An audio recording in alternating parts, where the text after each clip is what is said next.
आप भारत का नक्शा देख लीजिए।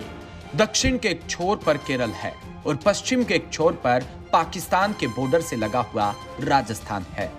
केरल से लेकर राजस्थान तक कांग्रेस टूट रही है। जब राहुल गांधी भारत जोड़ो यात्रा निकाल रहे हैं तो कांग्रेस बिखर रही है। राहुल गांधी केरल से यात्रा करते हुए आगे बढ़े थे। अब केरल के सबसे पुराने कांग्रेस नेताओं में से एक ए.के. एंटनी, जो मुख्यमंत्री भी रहे, देश के रक्षा मंत्री भी रहे, कांग्रेस के कोषाध्यक्ष भी रहे, उनका बेटा अनिल एंटनी प्रधानमंत्री नरेंद्र मोदी के खिलाफ बनी बीबीसी की फिल्म का समर्थन करने पर कांग्रेस छोड़ गया। इससे पहले पंजाब में राहुल गांधी की यात्रा के तुरंत बाद कांग्रेस की पिछली सरकार का वित्त मंत्री मनप्रीत बादल कांग्रेस छोड़ गया। अब राजस्थान सरकार के कुछ मंत्री कांग्रेस छोड़ रहे हैं।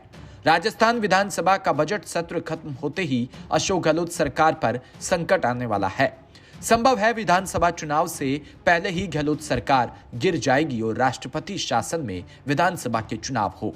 राहुल गांधी की भारत जोड़ो यात्रा के समय ही अशोक गहलोत और सचिन पायलट ने शक्ति प्रदर्शन करने में कोई कसर नहीं छोड़ी थी।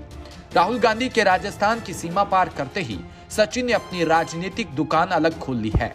सचिन पायलट न तो मंत्री है और न कांग्रेस के पदाधिकारी, लेकिन वो उसी तरह दौरे कर रहे हैं जैसे 2018 में विधानसभा चुनाव से पहले प्रदेश अध्यक्ष के नाते करते थे। हर जिले और हर विधानसभा क्षेत्र में कांग्रेस दो फाड़ हो गई है। कुछ गहलोत के साथ है तो कुछ सचिन पायलट के साथ है। सचिन पायलट प्रदेश भर में किसान सम्मेलन करके अपने समर्थकों को अपने पीछे लामबंद कर रहे हैं और अशोक गहलोत की जड़ों में मट्ठा डाल रहे हैं। हालांकि ये दावा यही कर रही है कि 30 साल की परंपरा तोड़कर राज्य में दोबारा कांग्रेस सरकार बनाएंगे। अपनी किसान रैलियों के माध्यम से वो असल में भाजपा की ही मदद कर रहे हैं, क्योंकि राहुल गांधी की यात्रा के दौरान उनके अपने प्रभाव वाले क्षेत्र दौसा में सांसद किरोड़ी लाल मीणा के नेतृत्व में किसान सड़कों पर आ गए थे। किसानों के सड़कों पर आने से ये बात खुलकर सामने आ गई थी कि पिछले चुनाव में किया गया किसानों की कर्ज माफी का वायदा पूरा नहीं हुआ। किरोड़ी लाल मीणा तो उसके बाद से युवाओं के साथ पेपर लीक मामले में भी आंदोलन कर रहे हैं। किसानों के बाद उन्होंने जवानों को भी साथ में ले लिया। गहलोत राज में नौकरियों की जितनी भी परीक्षाएं हुई उन सब के पेपर लीक हो गए थे, जिस कारण किसानों की तरह बेरोजगार जवानों में भी आक्रोश है। राजस्थान में लग रहा है जय जवान जय किसान का नारा कांग्रेस की खटिया खड़ी कर रहा है। इसलिए संशय पैदा होता है कि सचिन पायलट किसानों को कांग्रेस के पक्ष में लामबंद कर रहे हैं या उनमें गहलोत के प्रति आक्रोश को हवा देकर भाजपा के पक्ष में है। पायलट खुलकर अशोक गहलोत के खिलाफ नहीं बोलते, वो उनका नाम ही नहीं लेते, लेकिन इशारों ही इशारों में सारे हमले उन्हीं पर होते हैं। ये सच है कि राजस्थान में कांग्रेस पूरी तरह से दो फाड़ हो चुकी है। कहने को पायलट कुछ भी कहे, लेकिन वो भी अच्छी तरह से जानते हैं कि कांग्रेस लौटकर नहीं आएगी। इसलिए अगले 5 साल के लिए राजनीति तय करने का अभी समय है।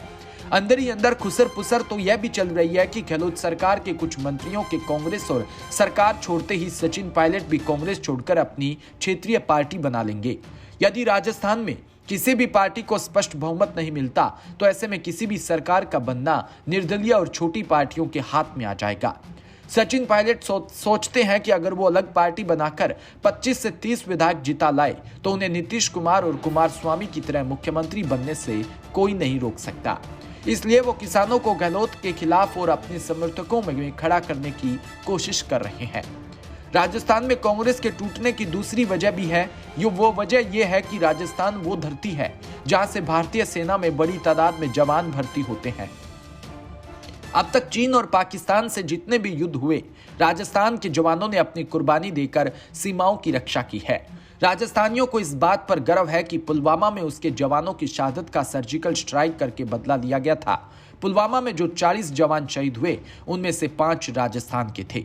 लेकिन कांग्रेस बालाकोट सर्जिकल स्ट्राइक पर एक बार सवाल उठाकर उनके जख्म को हरा करने की भी कोशिश करती रहती है। ऐसे में कांग्रेस नेताओं के लिए अपने मतदाताओं के सवालों का सामना करना भी मुश्किल हो जाता है। Bureau report, DPK news, Jaipur.